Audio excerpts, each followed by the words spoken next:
గత సోమవారం నాడు రష్యా ప్రెసిడెంట్ వ్లాదిమిర్ పుతిన్ తన రవాణా మంత్రిని పదవి నుంచి తొలగించారు. మధ్యాహ్నానికి ఆయన శవమై కనిపించాడు. దీంతో పలు అనుమానాలు రేకెత్తుతున్నాయి. రష్యా మాజీ రవాణా మంత్రి మృతితో అక్కడ రాజకీయంగా పెను దుమారం రేపింది. దీంతో మిగిలిన రాజకీయ నాయకులు భయంతో వణికిపోతున్నారు. మరి రష్యా మాజీ రవాణా మంత్రి మృతికి కారణాలేంటో ఇప్పుడు చూద్దాం.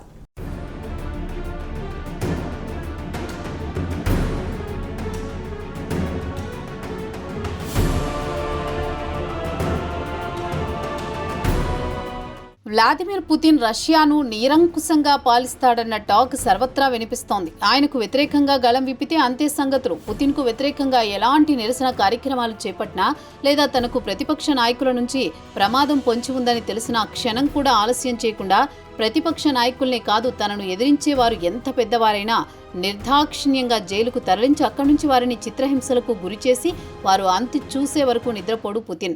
ఇక తాజాగా గత సోమవారం నాడు రష్యాలో మాజీ రక్షణ మంత్రి నాటకీయ పరిణామాల మధ్య శవమై తేలాడు. దీనికి కారణం ఆయనను పుతిన్ మంత్రివర్గం నుంచి తొలగించడమే. గత సోమవారం నాడు రష్యా ప్రెసిడెంట్ వ్లాదిమిర్ పుతిన్ రక్షణ మంత్రి రోమన్ స్టారోవోయిట్ను మంత్రివర్గం నుంచి తొలగించాడు. మధ్యాహ్నం మాస్కో శివార్లలో ఆయన శవమై తేలాడు. ఆయన తలపై బుల్లెట్ గాయాలు కనిపించాయి. ఆయన మృతదేహం పక్కనే పిస్టల్ కూడా ఉంది. ఇక విచారణలో ఆయన ఆత్మహత్య చేసుకున్నట్లు నిర్ధారణ అయ్యింది.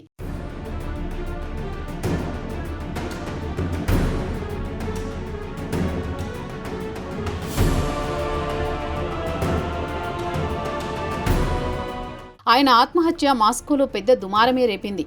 రాజకీయ నాయకులు షాక్కు గురయ్యారు. మీడియాలో పెద్ద ఎత్తున దీనిపై వార్తలు వచ్చాయి. అయితే రష్యా చరిత్రలో ఇలాంటి ఘటనలు గతంలో కూడా జరిగాయని మీడియాలో వార్తలొచ్చాయి. ఒకసారి 30 ఏళ్లు వెనక్కెళితే సోవియట్ యూనియన్ కుప్పకూలడానికి ముందు కూడా ఇలానే పదవి కోల్పోయిన మంత్రి తనను తాను తుపాకీతో కాల్చుకుని ప్రాణాలు తీసుకున్నాడు. 1991 ఆగస్టులో కమ్యూనిస్టు తీవ్రవాద నాయకుల తిరుగుబాటు విఫలమైంది. దీంతో అప్పటి సోవియట్ ఇంటీరియర్ మినిస్టర్ బోరస్ పుగో తనను తాను కాల్చి ఆత్మహత్య చేసుకున్నాడు. అయితే తాజాగా గత సోమవారం నాడు మాజీ రవాణా మంత్రి ఆత్మహత్య చేసుకున్న క్రెమ్లిన్ మాత్రం నోరు మెదపడం లేదు.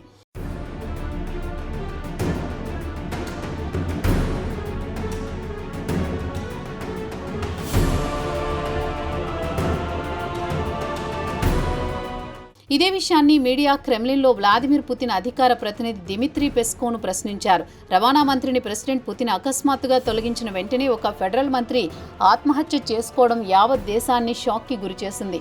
మరి దీనిపై మీరెలా స్పందిస్తారని దిమిత్రీని ప్రశ్నించారు. ఇలాంటి ఘటనలు సాధారణ పౌరులకు షాక్కి గురిచేస్తాయన్నారు పెస్కోవ్. తమకు కూడా ఈ ఘటన షాక్కి గురిచేసిందన్నారు. ఆయన ఆత్మహత్య చేసుకోవడానికి గల కారణాలేంటో విచారణ అధికారులు చెబుతారు. ప్రస్తుతం విచారణ కొనసాగుతోంది. అప్పటి వరకు ఎవరికి తోచిన విధంగా వారు ఊహాగానాలు చేసుకుంటారు. దీనిపై మీడియాతో పాటు రాజకీయ విశ్లేషకులు పెద్ద ఎత్తున కథలు అల్లుతుంటారు. కానీ మేము మాత్రం కాదని ఆయన స్పష్టంగా చెప్పారు. మొత్తానికి సోమవారం నాటి రవాణా మంత్రి ఆత్మహత్య తర్వాత రష్యా మీడియాలో పెద్ద ఎత్తున ఊహాగానాలు చెలరేగాయి.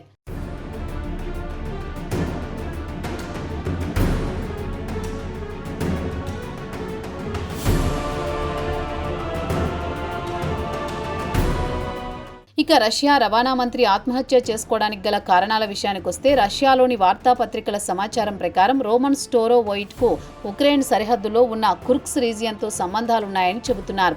గత ఏడాది మేలో ఆయనను రవాణా మంత్రిగా నియమించడానికి ముందు ఆయన కుర్స్క్ రీజియన్లో గవర్నర్గా 5 సంవత్సరాల కంటే ఎక్కువ కాలం పనిచేశారు. ఆయన నాయకత్వంలో ప్రభుత్వం పెద్ద మొత్తంలో డబ్బు నిర్మాణ రంగంపై వ్యయం చేసింది. ప్రధానంగా ఉక్రెయిన్ సరిహద్దుల్లో బలమైన గోడలు నిర్మించారు. అయితే ఇటీవల రష్యా ఉక్రెయిన్ యుద్ధంలో ఉక్రెయిన్ సైనికులు కుర్స్క్ రీజియన్లో రోమన్ స్టారోవోయిట్ నిర్మించిన గోడలను తేలికగా పడగొట్టి కుర్స్క్ రీజియన్ను ఆక్రమించుకున్నారు. ఈ ఘటన సహజంగానే పుతిన్కు ఆగ్రహం తెప్పించింది. కుర్స్క్ రీజియన్లో గోడల నిర్మాణం నాసిరకంగా నిర్మించడం వల్లే ఉక్రెయిన్ సైనికులు దూసుకొచ్చారని ప్రభుత్వం భావించింది. ఈ ఘటన తర్వాత స్టారోవోయిట్ వారసులుగా వచ్చిన గవర్నర్ అలెక్సీ సిమీమోవ్, ఆయన డిప్యూటీ అలెక్సీ డెడోవ్లను అరెస్ట్ చేశారు. సరిహద్దు గోడ నిర్మాణంలో భారీ ఎత్తున అవకతవకలు జరిగాయని, పెద్ద ఎత్తున డబ్బు చేతులు మారిందన్న ఆరోపణలు వచ్చాయి.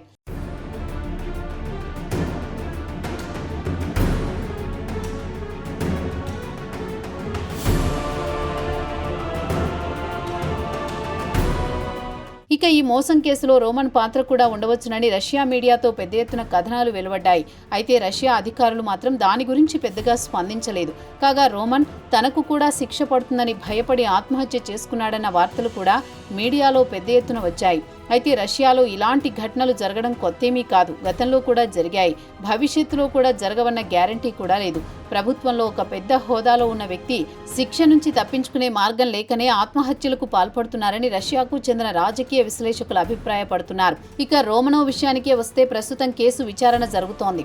ఒకవేళ తాను దోషిగా తేలితే యావత్ జీవిత ఖైదు అనుభవించాల్సి వస్తుందని భయపడి ప్రాణాలు తీసుకున్నాడని చెబుతున్నారు. ఆయన మృతితో ఆయన కుటుంబం కుంగిపోతుందనడంలో ఎవరికి ఎలాంటి అనుమానాలు అక్కర్లేదు కూడా. ఇలాంటి సంఘటనలు 1937లో స్టాలిన్ మంత్రుల్లో ఒకరైన ఆర్డ్జో నికిడ్జ్ విషయంలో జరిగింది. అప్పుడు కూడా ఆ మంత్రి కేసు నుంచి తప్పించుకోవడానికి అవకాశం లేదని భావించి తనను తాను కాల్చుకుని ఆత్మహత్య చేసుకున్నాడు. మరి అప్పటికీ ఇప్పటికీ రష్యా రాజకీయాల్లో పెద్ద మార్పు కనిపించడం లేదు.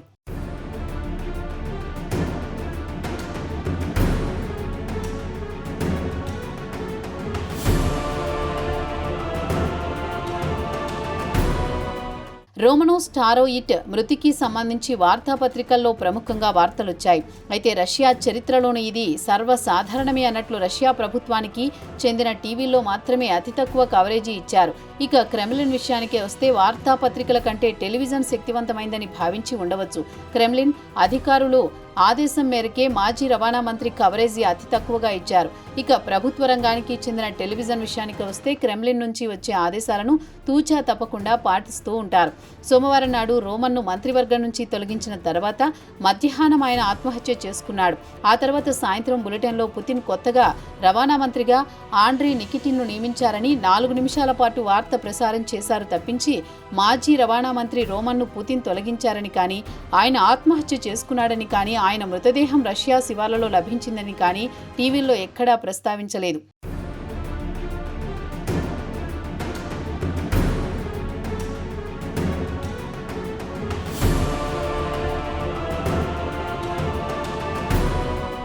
కాగా సోమవారం నాటి సాయంత్రం బులెటిన్ 40 నిమిషాల తర్వాత వార్తలు ముగియడానికి చివర్లో యాంకర్ ఓ 18 సెకండ్ల పాటు రోమన్ స్టారోవోయిట్ మృతి చెందినట్లు ప్రస్తావించారు తప్పించి ఆయన గురించి పెద్దగా సమయం కేటాయించలేదు. అంటే రష్యా ప్రభుత్వం తన మంత్రివర్గ సహచరుడు ఆత్మహత్య చేసుకున్నా పెద్దగా పట్టించుకోలేదని తెలుస్తోంది.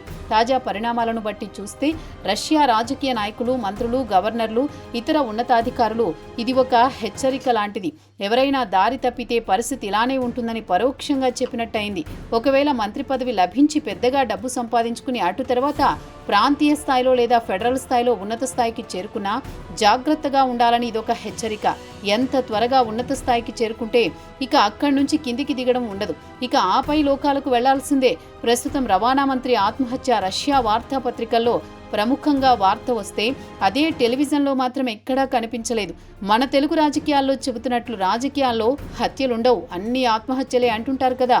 రష్యా రాజకీయాలకు ఇవి చక్కగా సరిపోతాయి.